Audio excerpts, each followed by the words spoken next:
Hello friends, study with bank के current affair session में आपका स्वागत है। ये current affair SSC, banking, railway, state PCS, CDS, CAPF, NDA और अदर कॉम्पिटिटिव एग्जाम आदि में सहायक होंगे। आज की डेट है 31 जनवरी 2022। तो चलिए आज का करंट अफेयर शुरू करते हैं। आज का पहला प्रश्न है, डाटा गोपनीयता दिवस निम्न में से किस दिन मनाया जाता है? ऑप्शन ए 28 जनवरी, ऑप्शन बी 15 मार्च, ऑप्शन सी 20 अगस्त, ऑप्शन डी 25 नवंबर। देखिए, प्रतिवर्ष 28 जनवरी को दुनिया भर में डेटा गोपनीयता दिवस का आयोजन किया जाता है। इस दिवस के आयोजन का प्राथमिक उद्देश्य आम लोगों को डेटा गोपनीयता के प्रति संवेदनशील बनाना और गोपनीयता प्रथाओं और सिद्धांतों के प्रसार को बढ़ावा देना है। यह दिवस गोपनीयता की संस्कृति विकसित करने हेतु सभी हितधारकों को अपना दायित्व निभाने के लिए प्रोत्साहित करता है। इस वर्ष डेटा गोपनीयता दिवस की थीम जो है वो प्राइवेसी मैटर्स है। भारत में डेटा गोपनीयता और सुरक्षा सुनिश्चित करने हेतु कई प्रयास किए गए हैं।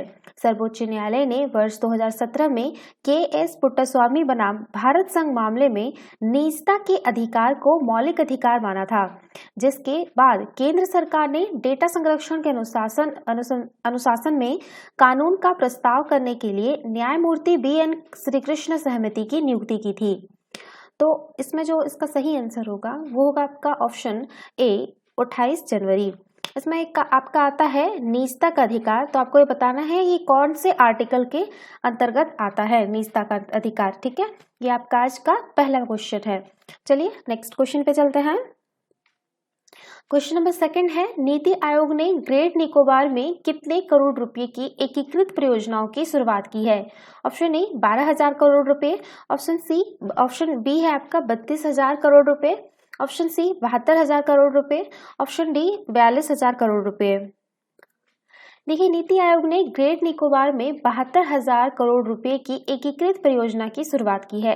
इसमें एक मेगा पोर्ट, एक हवाई अड्डा परिसर, 130 वर्ग किलोमीटर में विस्तृत शहर, सौर एवं गैस आधारित बिजली संयंत्र का निर्माण शामिल है। अंडमान और निकोबार द्वीप समूह एकीकृत विकास निगम लिमिटेड परियोजना प्रस्तावक है।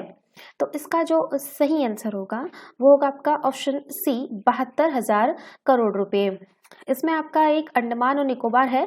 तो आपको बताना है कि अंडमान और निकोबार द्वीप समूह को कौन सा चैनल जो है, कितना डिग्री चैनल जो है वो अलग करता है। ये आपका आज का दूसरा क्वेश्चन है। चलिए नेक्स्ट क्वेश्चन पे चलते हैं। क्वेश्चन नंबर थर्ड है, हाल ही में भारतीय प्राणी सर्वेक्षण यानी जीएसआई ने यूनेस्को के विश्व धरोहर स्थल का टैग प्राप्त करने के लिए किस राज्य के लिविंग रूट ब्रिज हेतु कुछ हरित नियमों को रेखांकित किया है? Option A Tamil Nadu, option B Meghalaya, option C Assam, option C है आपका असम, ऑप्शन डी कर्नाटक। देखिए, हाल ही में भारतीय प्राणी सर्वेक्षण ने यूनेस्को के विश्व धरोहर स्थल का टैग प्राप्त करने के लिए मेघालय के लिविंग रूट ब्रिज हेतु कुछ हरित नियमों को रेखांकित किया है। इन ब्रिजेस को जिंगकिंग भी कहा जाता है। इनका निर्माण पारंपरिक जनजातीय ज्ञान का प्रयोग करके रबर के वृक्षों की जड़ों को जोड़ तोड़ कर किया जाता है। मुख्य रूप से इन धाराओं या नदियों को पार करने के लिए बनाया जाता है। तो इसका जो सही आंसर होगा वो होगा आपका ऑप्शन बी मेघालय। इसमें आता है एक भारतीय प्राणी सर्वेक्षण है। ठीक है, तो इसका आपको बताना है कि जूलॉजिकल सर्वे ऑफ इंडिया का जो है स्थापना कब हुआ था। ठीक है, इसका हेडक्वार्टर कहाँ है, वर्तमान में इसके डायरेक्टर कौन है और जो इसके है ये किस मंत्रालय के अंतर्गत आता है। ठीक है, किस मिनिस्ट्री के अंतर्गत आता है। ये 4 क्वेश्चन है इसी से रिलेटेड। ठीक है, तो इसके बारे में आप पता करिए और कमेंट में बताइए। तो ये आपका आज का तीसरा क्वेश्चन हो गया। ठीक है, मैं क्वेश्चन इसलिए आपको दे रही हूँ क्योंकि जैसे ही कोई करंट में कोई टॉपिक आता है तो उससे चांसेस ज़्यादा रहते हैं कि उस टॉपिक से रिलेटेड आपको ज़्यादा से ज़्यादा क्वेश्चन आएंगे। ठीक है, तो इसीलिए इसके बारे में अच्छे से जानकारी लीजिए क्योंकि जो क्वेश्चन पूछेगा तो किसी भी एंगल से पूछ सकता है।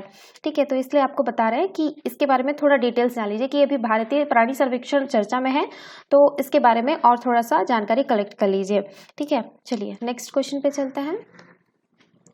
क्वेश्चन नंबर 4 है 28 जनवरी 2022 को किस महान स्वतंत्रता सेनानी की 197वीं जयंती मनाई गई?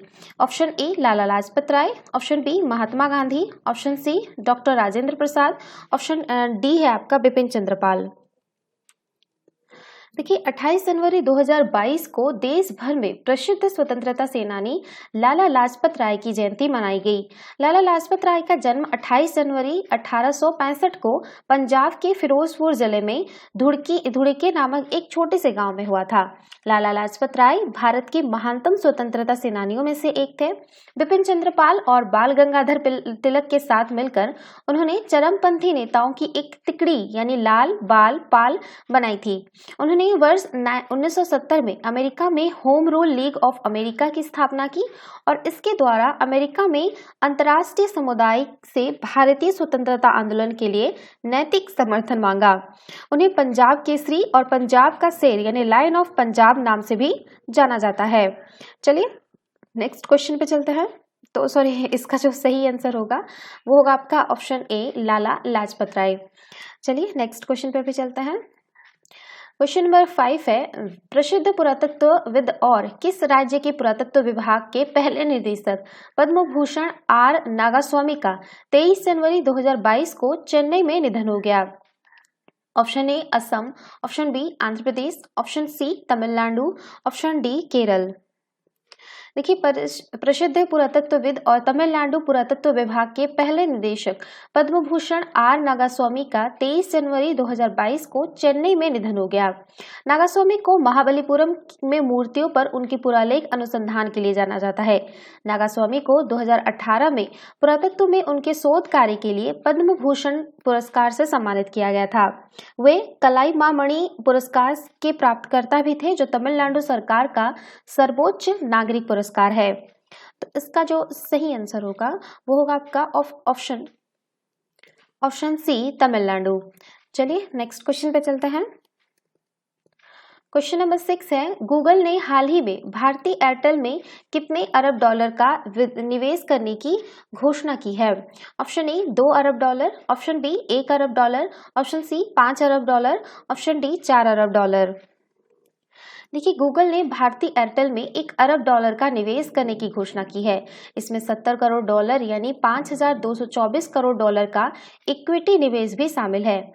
इसमें एयरटेल में गूगल को 1.28% हिस्सेदारी मिलेगी। गूगल में यह निवेश Google for India digitisation fund के हिस्से के तौर पर कर रही है। तो इसका जो सही आंसर होगा वो होगा आपका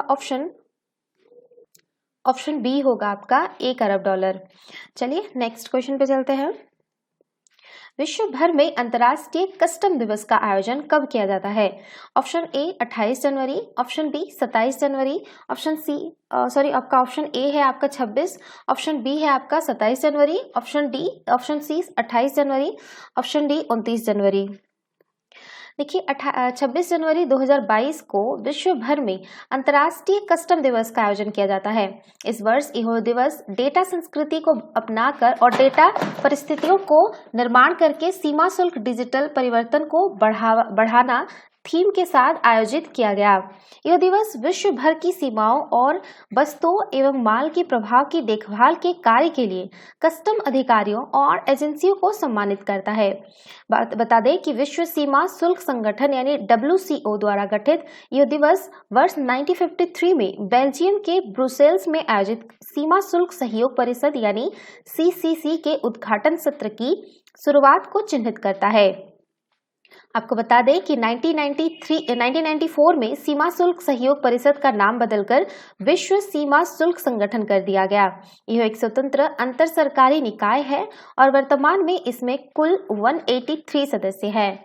तो इसका जो सही आंसर होगा वो होगा आपका ऑप्शन ए 26 जनवरी। चलिए नेक्स्ट क्वेश्चन पे चलते हैं।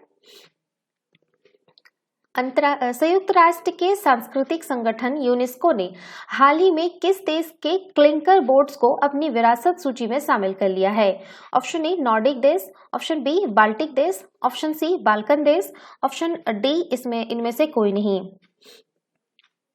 देखिए संयुक्त राष्ट्र के सांस्कृतिक संगठन यूनेस्को ने हाल ही में नॉर्डिक कंट्री के जो क्लिंकर बोर्ड्स है उनको अपनी विरासत सूची में शामिल कर लिया है। हजारों वर्षों तक लकड़ी की इन नावों ने उत्तरी यूरोप के लोगों को अपना व्यापार बढ़ाने और कभी-कभी समुद्र और महाद्वीपों में युद्ध करने में काफी मदद की है। इसके ऐतिहासिक महत्व को देखते हुए दिसंबर माह में डेनमार्क, फिनलैंड, आइसलैंड, नॉर्वे और स्वीडन ने संयुक्त रूप से क्लिंकर बोर्ड्स को यूनेस्को की विरासत सूची में शामिल करने की मांग की है। आपको बता दें कि इसमें कुछ देशों का नाम आया है, जैसे कि आपका डेनमार्क, फिनलैंड, आइसलैंड, नॉर्वे और स्वीडन। इन्हीं जो 5 देशों को जो है 5 देशों को संयुक्त रूप से नॉर्डिक कंट्री के नाम से जाना जाता है। ठीक है, तो इतिहासकारों द्वारा एकत्रित साक्ष्यों के मुताबिक क्लिंकर तकनीक का विकसित तकरीबन 1000 वर्ष पूर्व कांस्य युग के दौरान हुआ था। यूनेस्को का यह निर्णय नाव निर्माण तकनीकों की रक्षा और संरक्षण में मददगार होगा। जैसा कि अभी मैंने बताया कि डेनमार्क, फिनलैंड, आइसलैंड, नॉर्वे और स्वीडन को जो है संयुक्त रूप से नॉर्डिक कंट्री कहा जाता है। तो उसी तरह है बाल्टिक कंट्री में कौन कौन से देश शामिल हैं और बाल्कन कंट्री में भी कौन कौन से देश शामिल हैं, तो ये आपको आज बताना है। ठीक है, तो इसका तो सही आंसर आपका ऑप्शन ए होगा। इसमें आपका एक आता है यूनेस्को, तो इसके बारे में आपको बताना है थोड़ा सा। ठीक है, कि कब स्थापना हुआ, हेडक्वार्टर कहाँ है, वगैरह वगैरह। चलिए नेक्स्ट क्वेश्चन पे चलते हैं। क्वेश्चन नंबर 9 है, हाल ही में केंद्र सरकार ने किसे मुख्य आर्थिक सलाहकार नियुक्त किया है? Option A professor Subramanian, option B doctor V Anantha Nageswaran, option C Raghuram Rajan, option D Kaushik Basu. देखिए, हाल ही में केंद्र सरकार ने डॉक्टर वी अनंत नागेश्वरन को मुख्य आर्थिक सलाहकार नियुक्त किया है। इससे पहले डॉक्टर नागेश्वरन एक लेखक, शिक्षक और सलाहकार के रूप में काम कर चुके हैं। डॉक्टर नागेश्वरन वर्ष 2019 से वर्ष 2021 तक प्रधानमंत्री के आर्थिक सलाहकार परिषद के अंशकालिक सदस्य के रूप में भी कार्य कर चुके हैं। उन्होंने भारतीय प्रबंधन संस्थान अहमदाबाद से प्रबंधन में स्नातकोत्तर डिप्लोमा और मैसाचुसेट्स विश्वविद्यालय से डॉक्टरेट की डिग्री प्राप्त की थी। मुख्य आर्थिक सलाहकार भारत सरकार का एक पद है जो कि भारत सरकार के सचिव के पद के बराबर होता है। आपको बता दें कि भारत सरकार के मुख्य आर्थिक सलाहकार के रूप में डॉक्टर वी अनंत नागेश्वरन का प्राथमिक कार्य वित्त मंत्रालय के तहत आर्थिक मामलों के विभाग का नेतृत्व करना है। तो इसका जो सही आंसर होगा वो होगा आपका ऑप्शन बी होगा, डॉक्टर वी अनंत नागेश्वरन। चलिए नेक्स्ट क्वेश्चन पे चलते हैं। क्वेश्चन नंबर 10 है, गणतंत्र दिवस यानी 73वें गणतंत्र दिवस की पूर्व संध्या पर किसे पद्म विभूषण से सम्मानित किया गया? Option A general Bipin Rawat, option B Kalyan Singh, option C A और बी दोनों, ऑप्शन डी इनमें से कोई नहीं। देखिए, जनरल बिपिन रावत जो कि भारत के पहले चीफ ऑफ डिफेंस स्टाफ थे, जिनकी हाल ही में एक हवाई दुर्घटना में मृत्यु हो गई थी, और उत्तर प्रदेश के पूर्व मुख्यमंत्री कल्याण सिंह जिन्होंने बाबरी मस्जिद विध्वंस के दौरान राज्य का नेतृत्व किया था, को गणतंत्र दिवस यानी गणतंत्र दिवस जो कि 73वां गणतंत्र दिवस था की पूर्व संध्या पर मरणोपरांत पद्म विभूषण से सम्मानित किया गया। पद्म श्रृंखला का हिस्सा पद्म विभूषण दूसरा सर्वोच्च नागरिक पुरस्कार है। पद्म पुरस्कारों की घोषणा प्रतिवर्ष गणतंत्र दिवस यानी 26 जनवरी को की जाती है। वर्ष 1954 में स्थापित यह भारत के सर्वोच्च नागरिक सम्मानों में से एक है। यह ऐसी सभी विषयों गतिविधियों के क्षेत्र में उपलब्धियों को पहचान कराता है जिनमें सार्वजनिक सेवा का तत्व शामिल हो। आपको बता दें कि ये पुरस्कार 3 श्रेणियों में दिए जाते हैं। पहला पद्म विभूषण, दूसरा पद्म भूषण, तीसरा पद्मश्री। चलिए, तो इसका जो सही आंसर होगा वो होगा आपका ऑप्शन सी होगा, ए और बी दोनों। तो ये थे आज के करंट अफेयर। वीडियो पसंद आए तो लाइक, शेयर और कमेंट करना ना भूलें। साथ ही साथ चैनल को सब्सक्राइब करना ना भूलें। Thanks for watching. Have a nice day. Take care.